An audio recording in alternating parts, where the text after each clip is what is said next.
Assalamualaikum warahmatullahi wabarakatuh.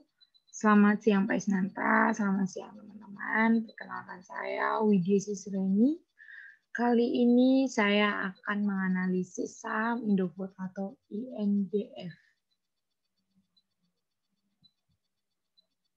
Mungkin kita sudah tidak asing dengan nama perusahaan ini. Banyak sekali produk yang ada di Indonesia berasal dari perusahaan ini.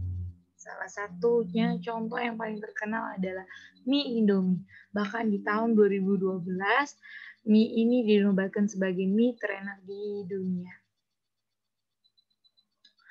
Banyak produk Indofood lainnya bergerak.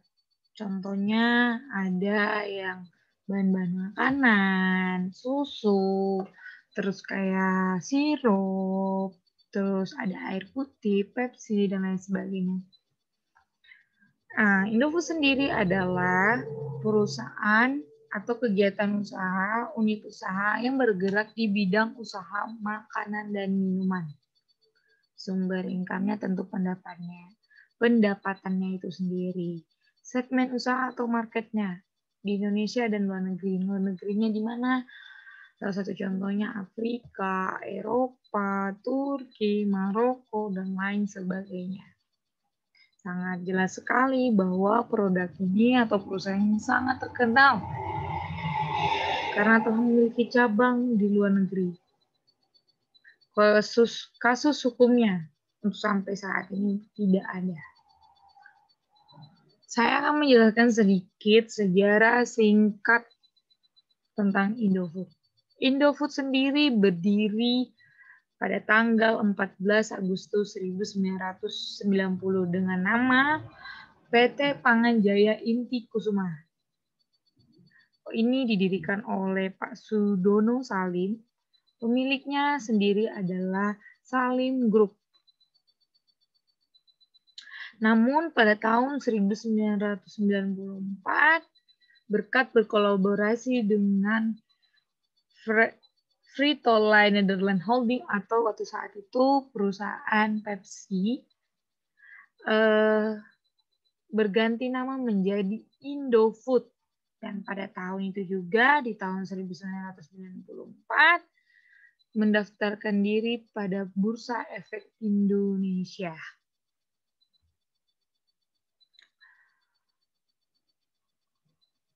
Saat ini CEO-nya bernama Antoni Salim. Kemudian saya akan menjelaskan anak perusahaan Indofood. Ini merupakan persentase kepemilikan saham Indofood pada anak perusahaannya. Banyak sekali perusahaan yang diakuisisi oleh PT Indofood. Contohnya PT Bogasari ini merupakan salah satu contoh perusahaan anak perusahaan yang diakuisisi oleh Indofood. Nah, ya 62,8% ini berarti jumlah kepemilikan saham PT Indofood di perusahaan ini berjumlah 62,8% dan seterusnya. Jika 100% berarti full 100% itu kepemilikannya perusahaan Indofood. Maaf, belibet. Kemudian kali ini saya akan menganalisa berdasarkan analisa fundamental PT Indofood pada tahun 2013 sampai 2017. Jika berdasarkan liquidity ratio-nya, di sini kita akan menjelaskan tentang current ratio dan quick ratio. Kalau kita lihat dari current ratio-nya ini, di tahun 2014, PT Indofood mengalami peningkatan yang cukup signifikan. Walaupun di tahun selanjutnya mengalami penurunan namun tidak sedrastis. Jika dirata-ratakan, rata-rata ini masih berada di atas standar industri. Hal ini pula mengakibatkan bahwa perusahaan ini masih mampu membayar kewajiban jangka pendeknya dengan dengan aset lancar yang dimilikinya. Begitu pula dengan quick ratio-nya. Di tahun 2014 mengalami peningkatan yang cukup signifikan. Namun di tahun 2016 dan 2017 mengalami penurunan. Namun rata-ratanya ini masih berada di atas standar industri. Hal ini tentu saja dapat dikatakan bahwa perusahaan tersebut mampu membayar kewajiban jangka pendeknya dengan aset lancar yang dimilikinya. Kemudian kali ini saya akan menjelaskan leverage ratio. Debt to asset ratio di sini di tahun 2014 mengalami posisi yang dari tahun 2013 sampai 2017 mengalami posisi yang tidak stabil. Di tahun 2015 dan 2016 di sini mengalami penurunan dari 53% menjadi 46%. Hal ini karena perusahaan Indofood membayar hutang. Namun di 2017 mengalami peningkatan yaitu sekitar 1,4%. Hal ini karena perusahaan Indofood membeli aset. Tapi dari hal ini perusahaan ini dari analisis ini perusahaan ini menunjukkan bahwa perusahaan ini mampu mengatur hutang yang dimilikinya agar setiap tahun dapat dibayarkan dan tidak terus meningkat dari analisis 2013 sampai 2017 ini. Kemudian saya akan menjelaskan lagi activity ratio-nya. Inventory turnover yang dimiliki oleh PT Indofood Sukses Makmur Tbk pada selama tahun 2013 sampai 2017 mengalami kenaikan yang disebabkan oleh kenaikan penjualan yang cukup signifikan serta pembelian persediaan yang efisien sehingga perputaran persediaan di atas rata-rata industri. Selama tahun 2013 sampai 2017 rata-rata inventory turnover PT Indofood Sukses mengalami 7,62 kali dalam setahun. Kemudian FATO atau Fixed Asset Turnover-nya yang dimiliki PT Indofood pada tahun 2014 sampai 2015 dan 2016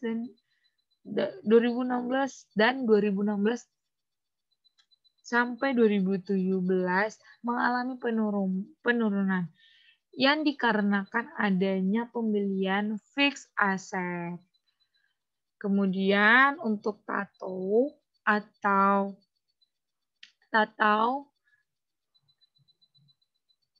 Tatonya mengalami rata-rata 0,76%.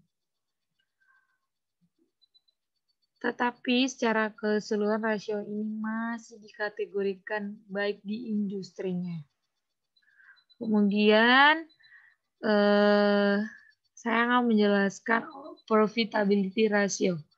Profit margin dari hasil perhitungan 2013 sampai 2017 terjadi fluktuasi di mana mengalami peningkatan dan penurunan. Rata-rata profit margin perusahaan berada di atas standar industri. Ini standar industri. Hal ini karena perusahaan ini sangat stabil nilai angka sahamnya. Sehingga dapat dikatakan perusahaan dapat menghasilkan penghasilan bersih yang diperoleh sebesar 7% dari penjualan. Perusahaan ini sangat stabil. Dalam kondisi apapun, sampai sejauh ini perusahaan ini masih dikategorikan perusahaan yang amat baik dan selalu mendapatkan keuntungan. Kemudian lanjut, saya akan menjelaskan price to earning ratio. Lihat dari rata-rata PER. Sebelum saya akan menjelaskan PER itu apa. PER adalah perbandingan antara harga saham dengan laba bersih perusahaan.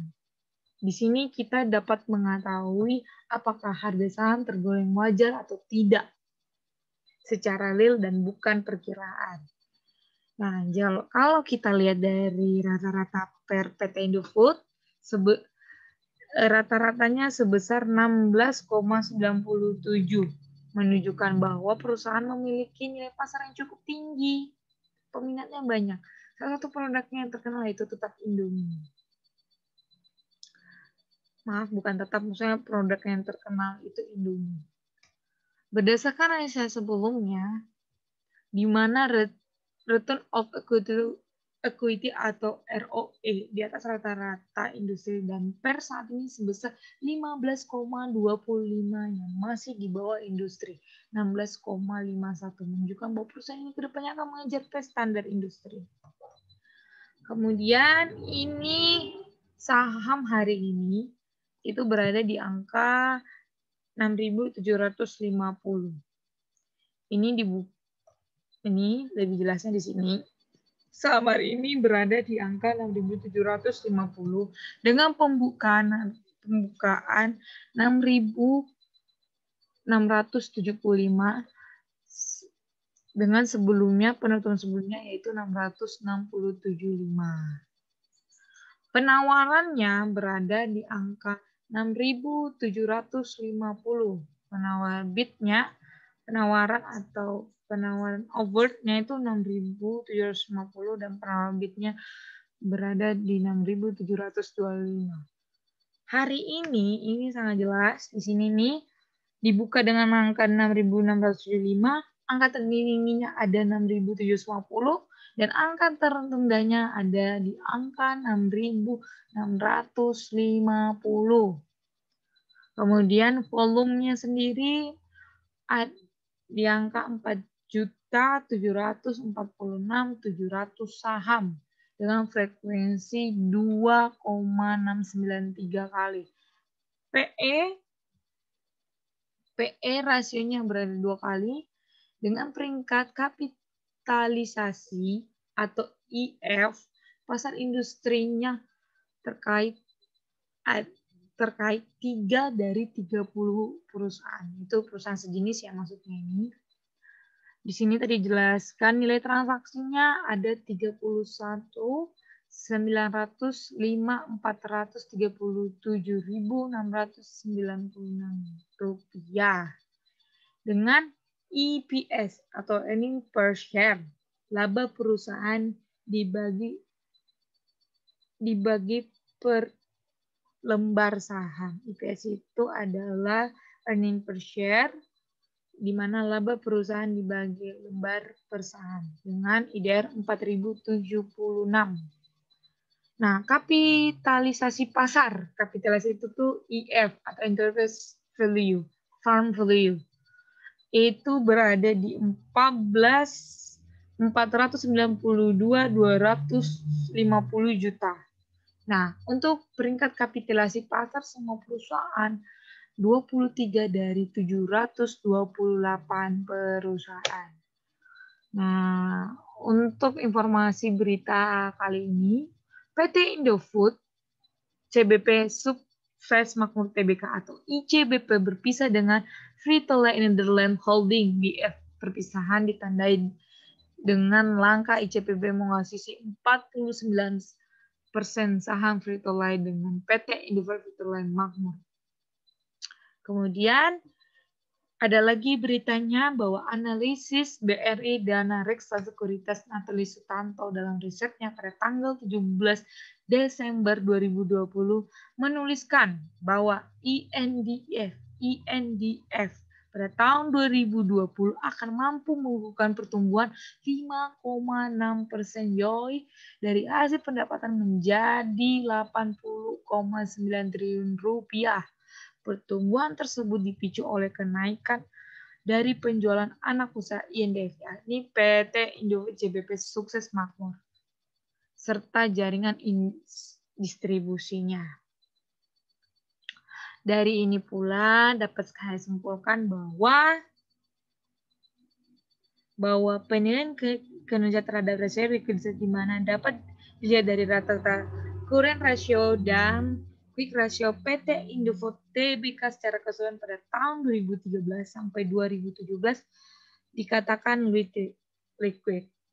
Kemudian penilaian kinerja terhadap rasio leverage di mana rata-rata debt to asset rasio PT Indofood secara keseluruhan pada tahun 2013 sampai 2017 dikatakan solvable. Kemudian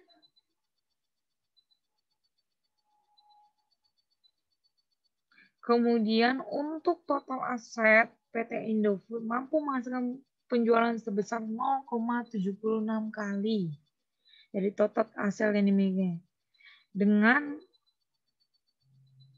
Dengan hal ini, PT Indofood sangat menerapkan dengan hal ini semua, PT Indofood merupakan industri yang sangat dapat mampu menerapkan industri 4.0. Perusahaan ini juga sudah sangat jelas dari analisis ini sudah sangat jelas perusahaan ini layak untuk kita miliki, untuk kita pilih atau miliki aset untuk investasikan duit kita. Nah, kenapa saya katakan layak? Dari tahun ke tahun perusahaan ini selalu berada di atas standar industri. Satu. Kedua, perusahaan ini memiliki produk-produk yang dari masa ke masa, dari segala kondisi, produknya ini masih banyak digunakan. Salah satu contohnya, Indomie. Indomie itu dalam kondisi sekarang seperti COVID-19 ini. COVID-19 ini produk Indomie itu masih saja banyak digunakan karena orang di rumah banyak menggunakannya. Anak kos, orang rumah tangga, lain sebagainya. Terus jika ada bencana alam, produk-produk kayak Indomie, Indomie, susu, dan lain sebagainya, itu masih digunakan. Jadi setiap tahun itu tetap mengalami peningkatan penjualan. Kalaupun ada penurunan, tidak ada penurunan signifikan dan tidak berada di bawah industri. Jadi sangat layak jika kita memilih menginvestorkan dana kita ke Indofood INDF. Kemudian dalam persaingannya, dengan saingannya itu saya contohkan aja Mayora. Mayora untuk tahun ini saja dalam kondisi corona ini mengalami peningkatan yang cukup signifikan karena dia bergerak di bidang produk-produk yang contohnya wafer, biskuit, yang kalau dianalisis sampai saat ini banyak rumah tangga yang membelanjakan produk tersebut karena hanya di rumah saja, jadi banyak menstok produk itu. Namun tetap kalau dianalisis di tahun 2020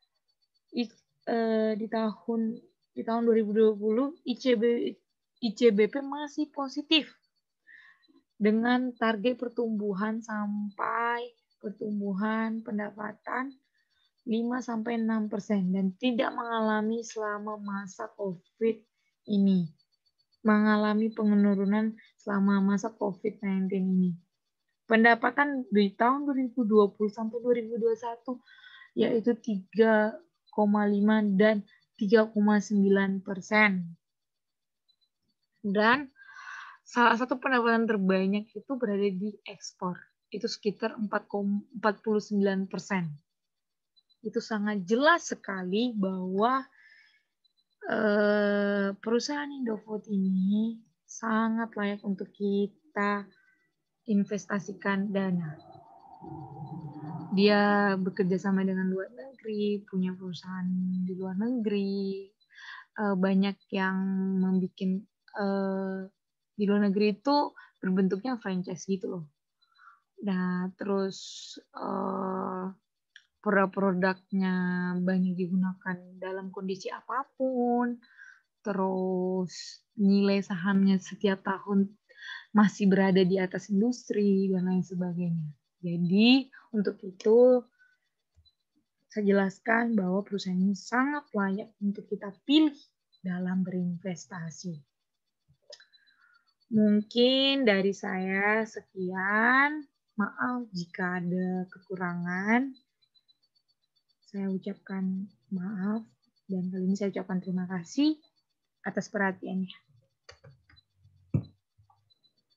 Stop, share, and let me